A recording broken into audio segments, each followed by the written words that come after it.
Сәлем баршаңызға, менің каналыма қош келдіңіздер. Егер сіздер қарыздан, кредиттен құтыла алмай жатсаңыздар, және де үйге келген ақшаларыңыз суша ағып кетіп жатса, онда мына әдісті жасап көріңіздер. Мен бұл әдісті жасадым, және де маған жақсы әсер етіп жатыр.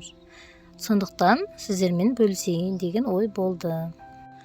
Алдымен осындай 100 теңгені алып, стақанға су құйып, 100 теңгені түбіне түсіреміз. Және де осы стақандағы суды терезенің алдына қойып қоясыздар. Енді бұл су буланып, түбіне шейін жоқ болып кетеді.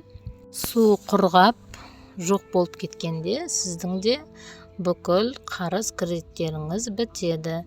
Барлық қарыздан құтыласыздар. Және де ақшаларыңыз судай ағып кетпейтін болады. Әрине енді бұл су буланып жоқ болып кеткенше уақыт керек. Сіздер міндетті түрде жасап көріңіздер. Әсер етіп жатса, комментарияға бөлісіп кетіңіздер. Ал мына 100 теңгені кошелегіңізге салып қойыңыз. Менімен бірге болғандарыңызға рахмет.